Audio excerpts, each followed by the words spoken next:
Break ಆದ್ಮೇಲೆ ಮತ್ತೆ ಸುವರ್ಣ news. Kalasa Banduri Mahadayi ಹೋರಾಟ ಇವತ್ತು ಸಿಲಿಕಾನ್ ಸಿಟಿಯಲ್ಲಿ ಜೋರಾಗಿತ್ತು. ಯೋಜನೆಗೆ ಆಗ್ರಹಿಸಿ ಇವತ್ತು ನವಲಗುಂದ ರೈತರು ಪ್ರತಿಭಟನೆ ನಡೆಸಿದ್ರು. ನಂತರ ವಿಧಾನಸೌಧದ ಮುತ್ತಿಗೆಗೆ ಹೊರಟಿದ್ರು. ಈ ವೇಳೆ ಪೊಲೀಸರು ತಡೆದಿದ್ದಾರೆ.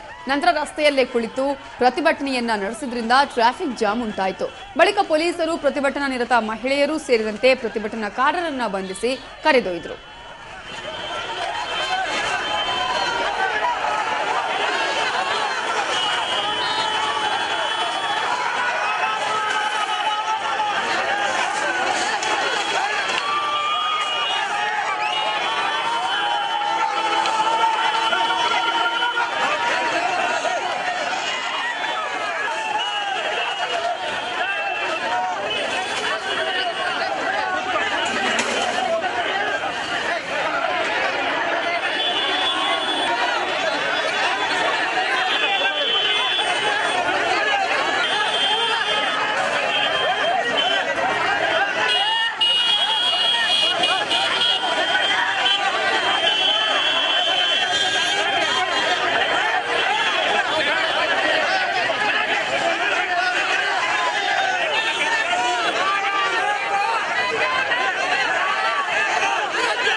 ಈ ಬಗ್ಗೆ ಮಾತನಾಡೋದಕ್ಕೆ ನಮ್ಮ ರಿಪೋರ್ಟರ್ ಪ್ರೀತಿ ಈಗ ಫೋನ್ ಸಂಪರ್ಕದಲ್ಲಿದ್ದಾರೆ. ಪ್ರೀತಿ, ಈಗಾಗಲೇ ಕಳಸಾ ಬಂಡೂರಿ ನಾಲಾ ಯೋಜನೆಗೆ ಆಗ್ರಹಿಸಿ ಇವತ್ತು ರೈತರು ವಿಧಾನಸೌಧಕ್ಕೆ ಮುತ್ತಿಗೆ ಹಾಕೋದಕ್ಕೆ ಪ್ರಯತ್ನ ಪಟ್ಟಂತಹ ಸಂದರ್ಭದಲ್ಲಿ ಅಲ್ಲಿ ಪ್ರತಿಭಟನಾಕಾರನ ತಡೆಯುವಂತಹ ಪ್ರಯತ್ನ ಆಯಿತು. ಆದ್ರೆ ಅಲ್ಲಿ ಮಹಿಳೆಯರನ್ನ ಆಗಿರ್ಬೋದು ಪ್ರತಿಭಟನಾಕಾರನ ಎಳೆದಾಡಿದಂತಹ ಪ್ರಸಂಗ ನಡೆದಿರುವಂತದ್ದು ಯಾಕೆ?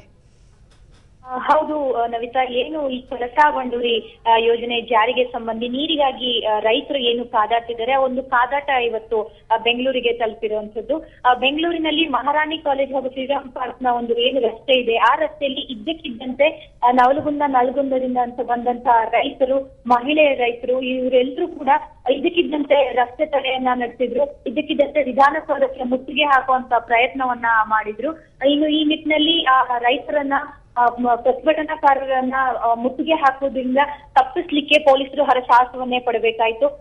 ಬ್ಯಾರಿಕೇಡ್ ಗಳ ಮೂಲಕ ರೈತರನ್ನ ತಡೆದು ಲಾಠಿ ಪ್ರಹಾರ ಮಾಡುವುದು ಬೇಡ ಎಂದು ನಿರ್ಧರಿಸಿ ಆ ರೈತರನ್ನ ತಡೆಯುವ ನಿಟ್ಟಿನಲ್ಲಿ ಸಾಕಷ್ಟು ಪ್ರಯತ್ನವನ್ನ ಮಾಡಿದ್ರು. ಆದ್ರೂ ಕೂಡ ರೈತರು ವಿಧಾನಸೌಧಕ್ಕೆ ಮುತ್ತಿಗೆ ಹಾಕ್ಲೇಬೇಕು, ನಾವು ಮಿನಿಸ್ಟರ್ಗಳನ್ನ ನೋಡ್ಲೇಬೇಕು, ಅವರು ನಮ್ಮ ಈ ಹೋರಾಟಕ್ಕೆ ಉತ್ತರ ಕೊಡ್ಲೇಬೇಕು ಅನ್ನೋ ಒಂದು ಹೋರಾಟ ಯಾವಾಗ ಆ ಒಂದು ಕಾವು ಯಾವಾಗ ಹೆಚ್ಚಾಯ್ತು, ಆಗ ಪೊಲೀಸರು ಅಲ್ಲಿದ್ದಂತ ಹೆಂಗಸರು, ಮಹಿಳೆಯರು, ರೈತರು ಎಲ್ಲರನ್ನೂ ಕೂಡ ಬಂಧಿಸಿ ಒಂದು ಬಸ್ ನಲ್ಲಿ ಕರೆದೊಯ್ಯುವಂತ ಒಂದು ಪ್ರಸಂಗ ನಡೀತು. ಈ ವೇಳೆ ರಸ್ತೆ ತಡೆ ಕೂಡ ನಡೀತು. ಅಲ್ಲಿ ಉದ್ದ ಟ್ರಾಫಿಕ್ ಜಾಮ್ ಆದಂತ ಒಂದು ಪ್ರಸಂಗ ಕೂಡ ನಡೀತು. ಅಂತ ಸಂದರ್ಭದಲ್ಲಿ ಮಹಿಳೆಯರು ರಸ್ತೆ ತಡೆಗಾಗಿ ರಸ್ತೆ ಮೇಲೆ ಏನು ಮಲ್ಕೊಂಡಿದ್ರು ಅಂತ ಮಹಿಳೆಯರನ್ನ ಎಳೆದಾಡಿದಂತ ಪ್ರಸಂಗ ಕೂಡ ನಡೀತು.